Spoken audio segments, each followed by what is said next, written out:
नमस्कार, Delhi search news देख रहे हैं आप और मैं हूं आपके साथ अश्विन यात्री। माननीय प्रधानमंत्री नरेंद्र मोदी जी के जन्म दिवस के उपलक्ष्य में 14 सितंबर से 20 सितंबर तक सेवा सप्ताह का आयोजन किया गया। रोहिणी जोन के चेयरमैन और वार्ड 59 से निगम पार्षद आलोक शर्मा जी के संयोजन से इन 7 दिनों में जिन कार्यक्रमों का आयोजन हुआ उनकी विस्तृत रिपोर्ट हम आपके लिए लेकर आ गए हैं। तो आप बने रहें हमारे साथ इस वीडियो के अंत तक, और अगर आपने हमारे चैनल को अभी तक सब्सक्राइब नहीं किया है तो फटाफट हमारे चैनल को सब्सक्राइब कर लें। तो चलिए अब देखते हैं विस्तृत रिपोर्ट।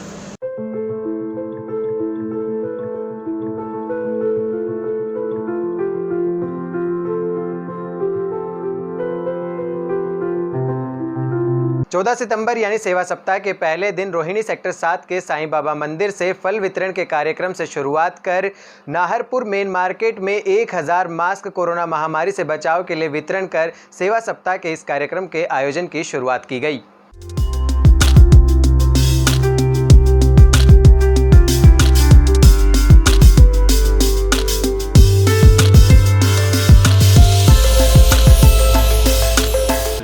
हिंदुस्तान में ये 14 से 21 तारीख तक हमारी पार्टी का अभियान रहता है। हर वार्ड में कहीं ना कहीं कोई ना कोई प्रोग्राम रहेंगे। अभी यहाँ पे है, इसके बाद राजापुर मार्केट में है, मंडल अध्यक्ष जी ने रखा हुआ है 11 बजे नाहरपुर मार्केट में, इसी वार्ड में। अब बात दूसरे दिन की करें तो सेवा सप्ताह के दूसरे दिन सेक्टर 8 में हनुमान मंदिर से स्वच्छता अभियान के तहत सफाई कार्यक्रम का आयोजन कर वृक्षारोपण का कार्यक्रम भी आयोजित किया गया, जिसके तहत स्वच्छता और शुद्धता का संदेश दिया गया।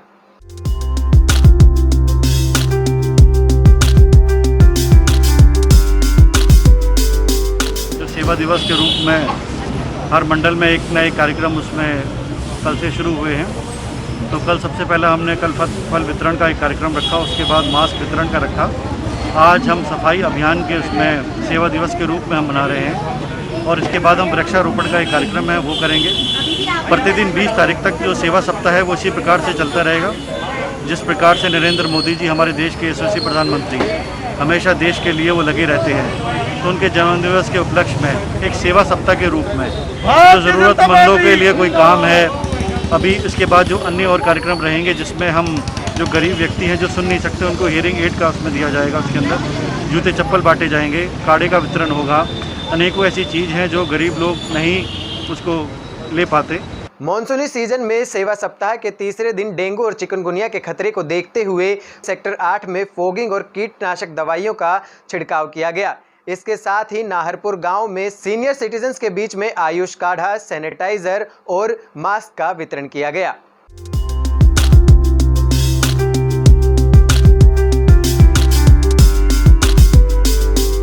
डॉक्टरों ने चेक किया कि कहते जन्मदिन 17वां है, तो 17 साल का जैसे यंग होता है ना बच्चे स्पोर्ट्समैन, एनर्जी उनमें इतनी है, ऊर्जा इतनी है, सिर्फ इसीलिए कि आपका आशीर्वाद उनके साथ है। आज ये काढ़ा और सैनिटाइज़र उन कार्यकर्ताओं के लिए था कि जो इस सेवा सप्ताह में निरंतर अपने कार्यों में लगे हुए हैं।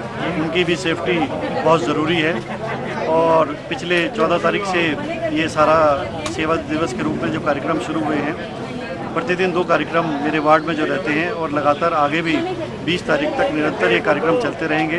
तो हम लोग सारे भाजपा के कार्यकर्ता, हम और भाजपा के नेता जो भी फील्ड में काम करते हैं, वो सब मोदी जी के जन्मदिन के उपलक्ष्य में सेवा सप्ताह मना रहे हैं, जो हम 14 तारीख से 14 सितंबर से 20 सितंबर तक कुछ ना कुछ अलग अलग हर एरिया में प्रोग्राम करते हैं। क्या क्या प्रोग्राम हो रहे थे? जैसे आज के हमने रखे हुए थे फॉगिंग का, सैनिटाइजेशन का, और यहाँ पे जो हमने रखा था वो काढ़ा और उसका वितरण का, मास्क का, जो हमने सीनियर सिटीजन्स को बांटने थे। तो मोदी जी के जन्मदिन के उपलक्ष्य में उनकी लंबी आयु के लिए हम ये सारे प्रोग्राम कर रहे हैं। पूरे एक सप्ताह तक हम सभी लगे हुए हैं, सारे कार्यकर्ता। सेवा सप्ताह के चौथे दिन यानी 17 सितंबर को माननीय प्रधानमंत्री जी के जन्म दिवस के दिन प्राचीन शिव मंदिर रोहिणी सेक्टर 7 में भंडारे का और मास्क वितरण के कार्यक्रम का आयोजन किया गया।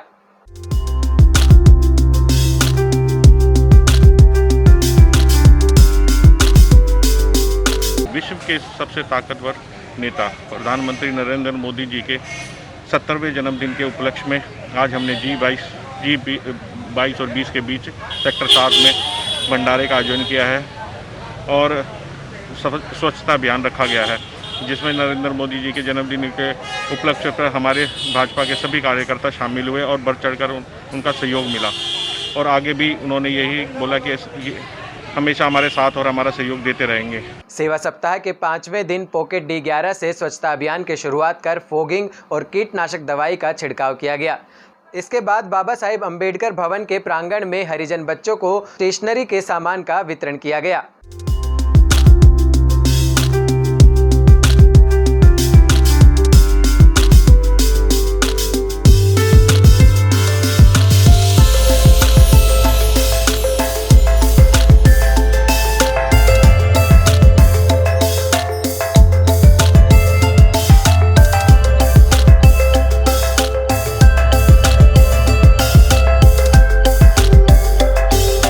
सेवा सप्ताह के छठे दिन सेक्टर 8 के अग्रवाल भवन में बुजुर्गों के लिए कान की मशीन का निःशुल्क वितरण किया गया।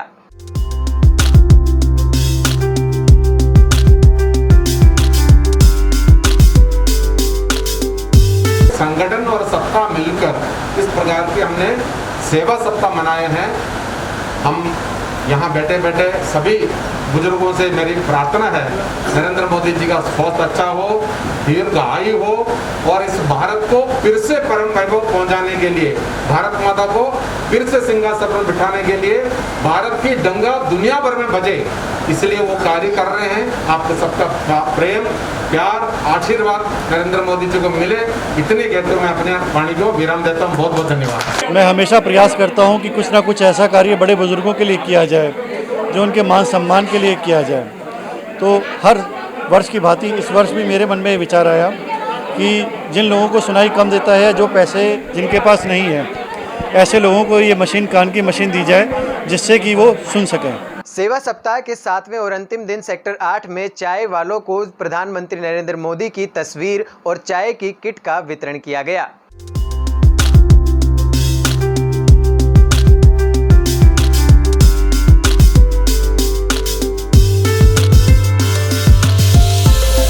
भारतीय जनता पार्टी के कार्यकर्ता गली गली में जाके सेवा कार्यों से जुड़े थे। आज सेवा सप्ताह का अंतिम दिन है, मोदी जी का जन्मदिन, 70वां जन्मदिन। बहुत ही पार्टी के कार्यकर्ताओं ने, दिल्ली की जनता ने एक समर्पण भाव से किया है और हमारे यहाँ भी बहुत सारे कार्यक्रम हुए तरह तरह के। आज भी चाय बेचने वाले तमाम जो गरीब बंधु हैं उनको यहाँ अभिनंदन किया गया है। उनको चाय के कप भेंट स्वरूप दिए गए हैं, मोदी जी का चित्र दिया गया है। उसके पीछे का भाव ये है कि पंक्ति में खड़े अंतिम व्यक्ति को में मुख्य धारा में सम्मिलित करना है, उनको जोड़ना है, उनका सहयोग करना है। मोदी जी के 17 सितंबर के जन्म दिवस पर हम सब 14 सितंबर से आज उनका अंतिम कार्यक्रम का, आज सेवा सप्ताह का अंतिम दिन है। 20 तारीख तक हम 300 कार्यक्रम शाम तक पूरे कर लेंगे। आप सभी कार्यकर्ताओं का, क्योंकि ये जो कार्यक्रम है ये सभी भारतीय जनता पार्टी के बूथ स्तर के कार्यकर्ता से लेकर जिला और जिले से लेकर प्रदेश और प्रदेश से लेकर देश राष्ट्रीय तक सभी कार्यकर्ताओं की मेहनत है, जो आज यहाँ सफल हो पाएगी। तो ये था माननीय प्रधानमंत्री नरेंद्र मोदी जी के जन्म दिवस पर सेवा सप्ताह के आयोजन के कार्यक्रम का विस्तृत वर्णन। इसी तरह की अन्य खबरों के लिए आप बने रहें हमारे चैनल के साथ। अभी तक आपने हमारे चैनल को सब्सक्राइब नहीं किया है तो फटाफट हमारे चैनल को सब्सक्राइब कर लें, साथ ही बेल नोटिफिकेशन को भी दबाएं ताकि आपको हमारे आने वाले वीडियोस के नोटिफिकेशन मिलते रहें और आप लगातार खबरों में जुड़े रहें। हमसे जुड़े रहने के लिए हमारे YouTube चैनल को सब्सक्राइब करें और नई वीडियो की नोटिफिकेशन के लिए बेल आइकॉन को दबाएं। अगर आप ये वीडियो Facebook पर देख रहे हैं तो लाइक जरूर करें और ज्यादा से ज्यादा शेयर करें। धन्यवाद।